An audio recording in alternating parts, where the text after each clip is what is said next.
Hey everyone, in today's video, we're putting a trading strategy to the test, one that combines the triple K AMA setup with the MACD indicator. We'll be coding the entire strategy in Python, optimizing it using Freqtrade, and running backtests to see how it actually performs in the market. Before we explain the strategy, let's first break down the key indicators we'll be using. 1. Kaufman's Adaptive Moving Average, KAMA. The KAMA, short for Kaufman's Adaptive Moving Average, is a type of moving average that adapts to market volatility.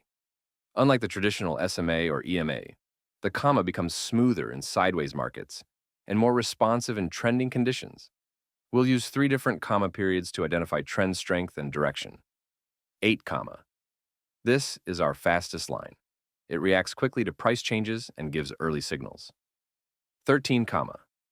A mid-range line that balances sensitivity and stability.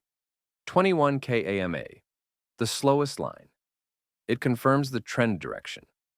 When the 8 is greater than 13 is greater than 21, we consider the trend strongly bullish. On the flip side, when the 8 comma is below the 13 comma and the 13 is below the 21 comma, we consider that a bearish trend. 2. MACD, Moving Average Convergence Divergence.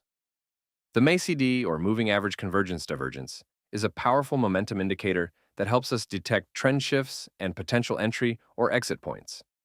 It's made up of 2 key components. MACD line. This is the difference between the 12-period EMA and the 26-period EMA. It reflects short-term momentum compared to the longer-term trend. Signal line. A 9-period EMA of the MACD line. It acts as a trigger for buy and sell signals. When the MACD line crosses above the signal line, it signals increasing buying momentum, a potential buy signal. When the MACD line crosses below the signal line, it signals growing selling momentum, a potential sell signal. By combining the triple KAMA and the MACD, we create a strategy that balances trend detection with momentum confirmation. Now that we understand how each indicator works, let's walk through how we apply them to identify trade opportunities. To enter a long position, we wait for all of the following conditions to be met. 1.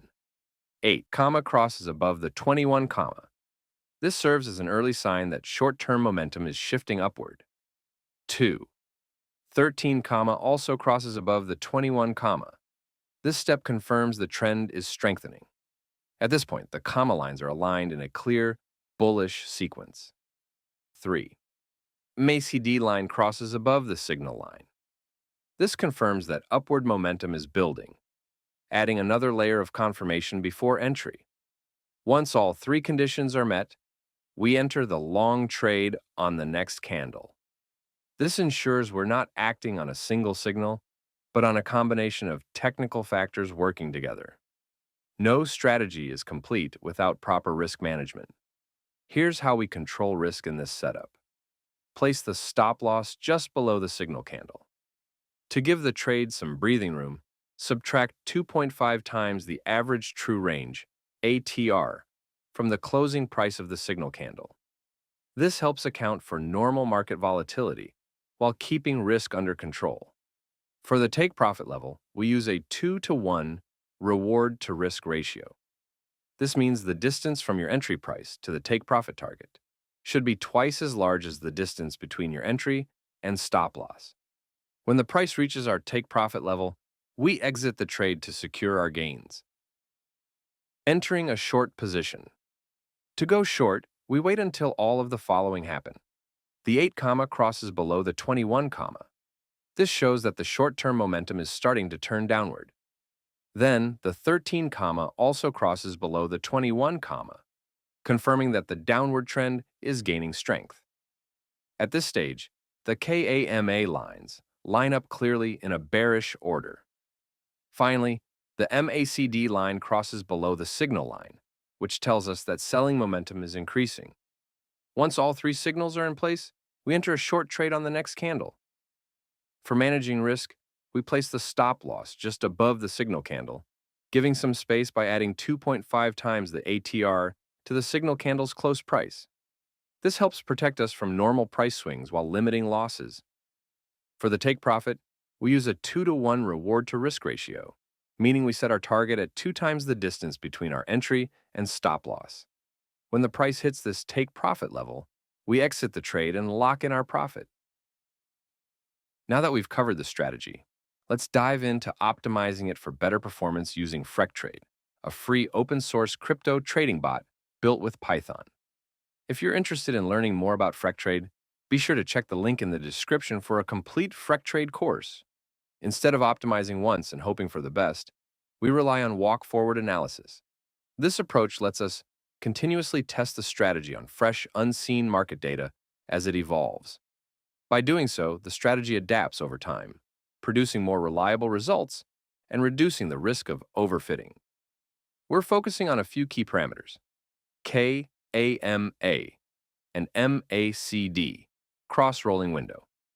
Since crossovers don't always happen at the exact same time, this setting defines how many candles the crossover signal remains valid for. ATR multiplier and risk ratio. These values help set realistic and adaptive stop-loss and take-profit levels based on market volatility and risk preferences. We'll use Freqtrade's built-in HyperOpT tool to test different combinations of these settings. The goal is to maximize profit while keeping drawdown as low as possible. Now let's look at the results. The strategy was tested on 80 perpetual futures over 1 year of out-of-sample data. It delivered a 99% cumulative return, with a maximum drawdown of 15%. Monthly returns ranged from -15% to +22%, and it remained profitable in 9 out of 12 months, showing strong and consistent performance. It executed an average of 5.2 trades per month, which means the strategy stays selective, avoids overtrading, and focuses on higher quality setups. The maximum losing streak was just 2 months, highlighting its ability to limit extended periods of underperformance. Of course, backtest results don't guarantee future performance. Also, relying on just one strategy can be risky. Running multiple strategies helps diversify risk and smooth overall performance. If you want to explore this strategy further, we've made it accessible with full code, along with a complete Freqtrade and walk-forward analysis course that guides you through every step. I've left the link in the description below. If you found this video helpful, make sure to subscribe, hit the notification bell, and share it with anyone interested in quantitative trading.